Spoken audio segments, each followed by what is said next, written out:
anticipamos hace un momento, siempre es polémico y que yo creo que crece en la medida que la economía colaborativa aporta en mayores proporciones a la economía en general, a la generación de riqueza de los países, a la generación de empleo. Son las condiciones a través de las cuales están vinculados quienes cumplen algunas actividades para las plataformas digitales. Unos dicen que son trabajadores, otros dicen que son usuarios, pero resulta que Fedesarrollo elaboró un estudio que debo decirles es realmente muy interesante. Es muy interesante por las cifras que allí plantea. Es interesante porque permite evidenciar que hoy en Colombia está creciendo ese número de usuarios que habitan en las plataformas digitales, probablemente resultado de esta coyuntura, pero es importante sobre todo porque plantea una propuesta que, dicen ellos, busca aumentar la formalidad de los colaboradores de las plataformas digitales, que es el punto del debate que hemos traído en varias oportunidades en este programa. Y para tratar de entender un poco esa propuesta, pero sobre todo la posición que pueden tener quienes hacen parte de estas plataformas, quienes están desde el gobierno corporativo, hemos querido invitar al exministro de las TIC, David Luna, además presidente de Alianza IN, que para quienes acaban de llegar es el gremio que asocia a las plataformas digitales en Colombia. David, buenas noches, bienvenido a Blue 4.0. Hola Juan Manuel, muy buenas noches para usted y para todos los oyentes de Blue 4.0. Qué gusto saludarlo y por supuesto poder analizar con usted los resultados de este estudio de Fedesarrollo. Pues hombre, muchas gracias a usted por la invitación.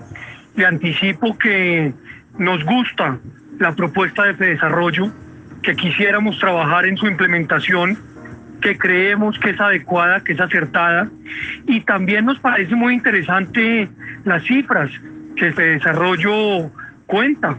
Estamos hablando que este sector, que es un sector que apenas tiene 10 años en el mercado, aporta el 0.2% del PIB. Eso es que aporta más de 2 billones de pesos al crecimiento de la economía colombiana, lo cual es muy valioso. Es un sector, según dice Fedesarrollo, que en medio de la pandemia sirvió como un colchón para que muchas personas que perdieron el empleo o muchas personas que redujeron su salario tuviesen la posibilidad de recibir ingresos adicionales. Y es un sector adicionalmente que ha ayudado a la formalización de otros sectores. Dice Fedesarrollo que el 40% de los establecimientos que se unieron a plataformas sistematizaron sus procesos, que más del 42% avanzaron en procesos administrativos, que muchos de estos establecimientos pagaron por primera vez impuestos y adicionalmente que adoptaron estándares ambientales y de higiene, que se registraron en las cámaras de comercio. Bueno, en fin, creo que son unas buenas noticias y lo más importante, como usted lo decía, hay una propuesta de creación de un fondo para aportar a la seguridad social, sí, en el entendido que son trabajadores independientes. Yo quisiera, antes de llegar a ese punto, de entender cuál es la propuesta y sobre todo cómo están hoy y cómo quedarían si se aceptara esta propuesta, terminar de entender un poco esos números allí planteados, porque siento que entre líneas hay muchos mensajes. Por ejemplo, en el 2019... habían 180.000 colaboradores entre usuarios de las plataformas de movilidad, creo yo, usted corríjame por favor, que son conductores de carros particulares o socioconductores, mejor. Y 40.000 en el área de domicilios, perdón, quiero decir 140.000 en movilidad, 40.000 en domicilios, para un total de 180.000. En el 2020, porque insisto, esto es 2019, esto aumentó a 195.000, pero aquí viene mi sorpresa, y es que bajaron durante el año de la pandemia los socioconductores, como se denominan en Fedesarrollo, de 140 a 120.000, pero por el contrario hubo una explosión en el mundo de los domicilios, porque pasaron de 40 a 75.000, casi el doble. De ahí que, si bien bajó de un lado, compensó con el otro. ¿Bajaron por qué? ¿Por la pandemia o por las presiones desde el tema de la reglamentación? No, usted lo acaba de explicar claramente. Bajaron porque acuérdese que durante la pandemia había restricciones de movilidad. Como encerrados, claro. Exactamente. Y muchas personas que vivían o que recibían ingresos adicionales de manejar su carro y de prestar servicio con plataforma, pues no pudieron volver a hacerlo. Y hubo una explosión, sí, un aumento importantísimo en el número de personas que se dedicaron a la mensajería o a los domicilios. Ahora, después de que se normalizó, digamos, las restricciones, el número de socios conductores volvió a aumentar, lo que nos hace pensar, según las encuestas que ha hecho Fedesarrollo, que ya hay más de 220.000 familias que viven de la economía colaborativa.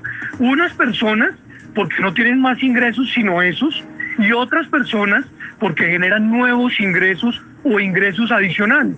Entonces acá hay un valor estratégico interesante porque, vuelvo y repito, las plataformas fueron en su momento de pandemia un colchón para quienes perdieron el trabajo, pero también en este momento están siendo pues un modo de vida para algunos o para otros un ingreso adicional. David, y que seguramente eso va a crecer porque van a llegar nuevas plataformas con modelos similares en donde requieren este tipo de personas o colaboradores. Mi pregunta es, ¿qué significa formalidad para los colaboradores? Esa es una muy importante pregunta porque para lo que unos es formalidad, para otros simplemente es precarización. ¿Qué quiero decir? Hoy la gente está buscando trabajar de manera distinta. No todo el mundo quiere tener horario laboral, no todo el mundo quiere estar subordinado, no todo el mundo quiere tener jornada semanal de acuerdo a lo que señala una ley expedida ya hace casi 25 años.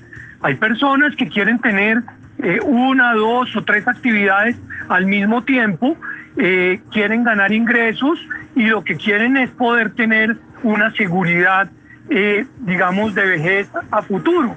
Entonces, formalidad en este caso son dos cosas.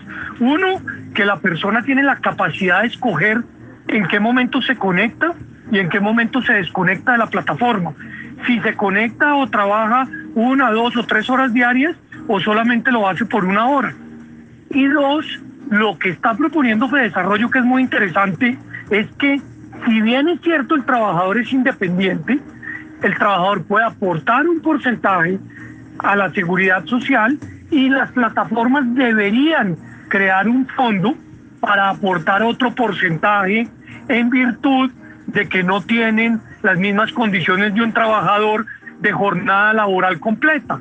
Y de esa manera se podía trabajar o construir mejor un esquema que permita pues avances en seguridad. Sí. David, ¿cuál sería el impacto de aumentar la formalidad de los trabajadores independientes que prestan los servicios en las plataformas digitales? Pues el primer mensaje es que hoy en día el sistema como está creado es un sistema que le da la espalda al trabajador independiente. Fedesarrollo dice en su estudio, no lo digo yo, lo dice Fedesarrollo, que el trabajador independiente termina pagando por su seguridad social una cifra que es mucho superior a lo que verdaderamente corresponde y que por eso dice Fedesarrollo que es indispensable pues repensar el sistema. Pero mientras que eso pasa, hay una alternativa que está planteando que es creen ese fondo, ustedes plataformas aporten un porcentaje y ese porcentaje puede complementar lo que ese trabajador no puede aportar porque pues se le disminuirían sus ingresos en un punto pues muy alto. Entonces ahí se estaría generando un valor agregado, obviamente un esfuerzo del trabajador independiente, pero otro esfuerzo de la plataforma que, vuelvo y repito, en este caso nosotros consideramos es adecuado. Oiga, David, usted ahorita que mencionaba estos pagos que tienen que hacer los trabajadores independientes, pues es la famosa planilla. ¿En qué quedó ese tema? Acabo de recordar que los trabajadores la tienen que pagar antes de, ¿no? Que eso no es muy conveniente para los trabajadores porque tienen que hacer un pago antes de realizar el trabajo que después cuando le paguen, digamos, como que lo va a recuperar. Sí, tienes toda la razón. Hubo una sentencia del Tribunal Administrativo de Cundinamarca que después revisó el Consejo de Estado, particularmente en el caso de los empleados públicos, o mejor, de los contratistas públicos, que decía o que dice que se puede hacer después. ¿Por qué? Por lógica, porque si te obligan a pagarla antes, pues no tienes el ingreso pues que estás recibiendo para poderla pagar. Entonces, pareciera que ese es un tema que quedó resuelto, pero yo vuelvo e insisto que es fundamental pues entender esto como un todo. La ley laboral colombiana tiene muchos años y es importante revisarla, no para cambiar condiciones de unos que ya tienen condiciones garantizadas. Ellos hay que protegérselas.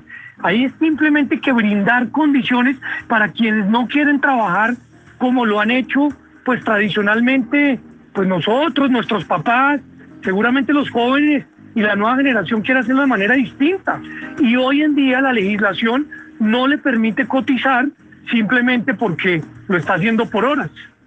Estamos conversando a esta hora con el exministro de las TIC, David Luna, y además presidente de Alianza INA, a propósito de este estudio de Fedesarrollo que se revela en relación con lo que pudiera ser un nuevo esquema o una nueva fórmula para poder garantizar seguridad social a los colaboradores de las plataformas digitales. Y yo en ese sentido, David, sí quisiera poner sobre la mesa la preocupación que me hacen llegar, por ejemplo, algunos usuarios a través del WhatsApp y que tiene que ver con la preocupación que pudiera darse en torno a una pauperización por cuenta de esa flexibilidad laboral que siente uno que allí plasmada. Quiero decir, aquí se quiere hacer más competitivo, desde luego, esa contratación de usuarios en las plataformas, pero hay realmente unas garantías. Quiero decir, de ninguna manera se podría pensar en una pauperización desde la perspectiva de ese esquema de cotización.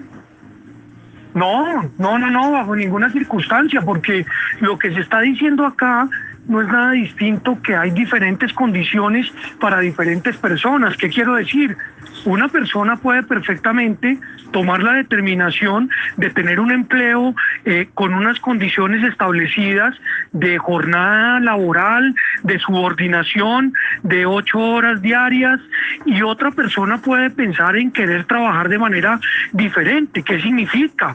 Yo puedo tener por la mañana una actividad de domiciliario y al mediodía puedo tener una actividad de redactor y después puedo tener una actividad de unas horas del ejercicio del derecho. Y en ese sentido, pues tiene que haber una condición distinta que la ley permita. Hoy la ley no permite trabajar en temas, o mejor, cotizar en temas relacionados por horas. Y por eso es que el comentario que hace Fedesarrollo, que me parece muy sensato, es: mientras que esa norma se modifica, ojalá algún día, pues planteemos un sistema transitorio que le permita, en este caso en particular, a las personas que prestan un servicio de mensajería o de domicilio, pues acceder a un beneficio que le va a permitir mejor seguridad futuro. El trabajador independiente domiciliario pagando un porcentaje y las plataformas pagando otro. Aquí hay que reconocer que se está proponiendo además un esfuerzo que, pues, usted que representa justamente al sector privado lo confirma, hay que aplaudir, y es desde el sector privado, ¿no? Es que eso es lo que me gusta de la economía justamente colaborativa, es que es un escenario en el que todos ponen. Cuando todos ponen se logra resolver una problemática latente que, pues yo creo que está pintada en todos los sectores económicos, es la de tener una reglamentación clara. Aquí lo hemos dicho con Mónica, con Ana Milena, es que la normatividad no va al mismo ritmo que la economía digital, y ese es el gran problema de esto. Entonces, cuando sale la norma, pues ya se ha quedado nuevamente corta porque hay nuevas formas de hacer negocios en este mundo de lo digital. ¿Cómo siente usted el ambiente? Yo sé que la propuesta es nueva desde Fedesarrollo, pero ¿cómo siente usted el ambiente o la posibilidad de que una iniciativa de estas pueda llegar a un buen puerto, porque entre otras transita en el legislativo algo relacionado, ¿no? Lo primero es que usted lo acaba de decir, Juan Manuel, y yo quiero repetirlo con respeto. La tecnología va mucho más rápido que la legislación, y en ese sentido es fundamental entender que hay que adaptarnos, o si no nos deja el tren. ¿Qué quiero decir?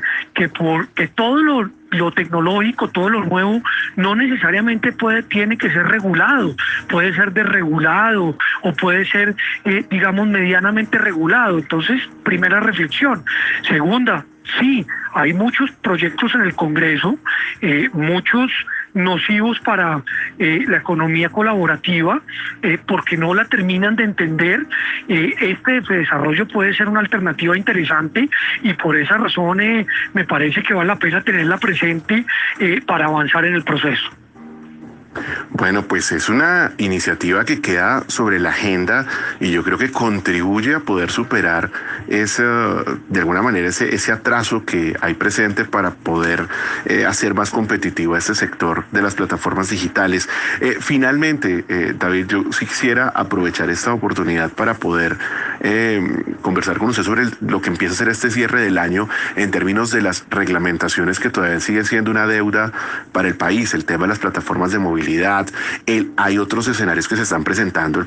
El tradicional ha sido plataformas de movilidad, pero hoy se habla incluso desde un proyecto de ley liderado por la representante María Fernanda Cabal, de poder habilitar a las viviendas o el código, o modificar el reglamento de propiedad horizontal, por ejemplo, para que las viviendas que tradicionalmente tienen sus contratos de arriendo a 1 año, 2, 3 años, usualmente es a 1 año en promedio, puedan hacerlo pensado por horas o por días para facilitar el servicio de plataformas como Airbnb.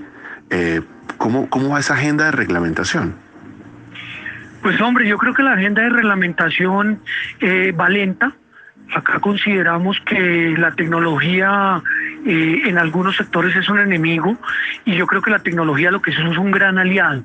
La tecnología no destruye empleo, la tecnología transforma empleo, la tecnología mejora condiciones.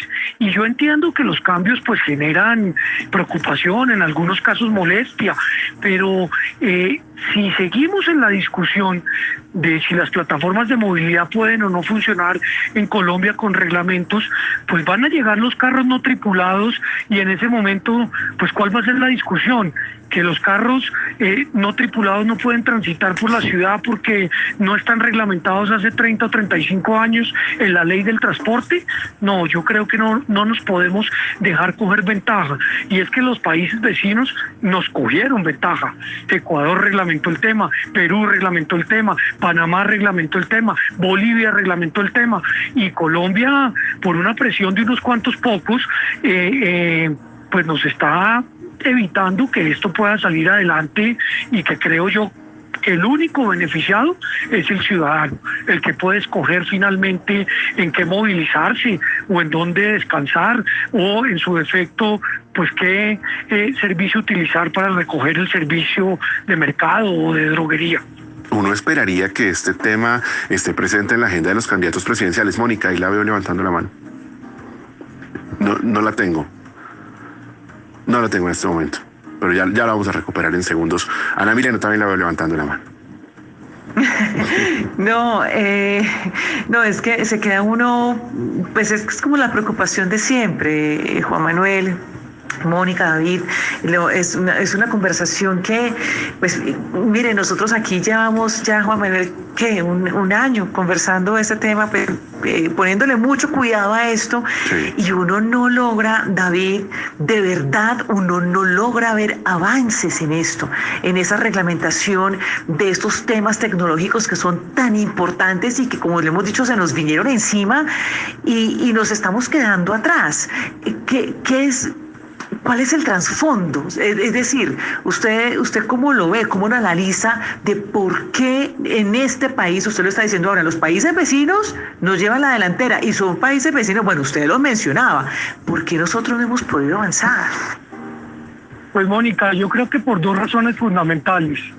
La primera, le tenemos algo de temor al cambio, y eso, digamos, pues es normal en una sociedad. Lo que pasa es que el cambio por lo general trae beneficios para la ciudadanía.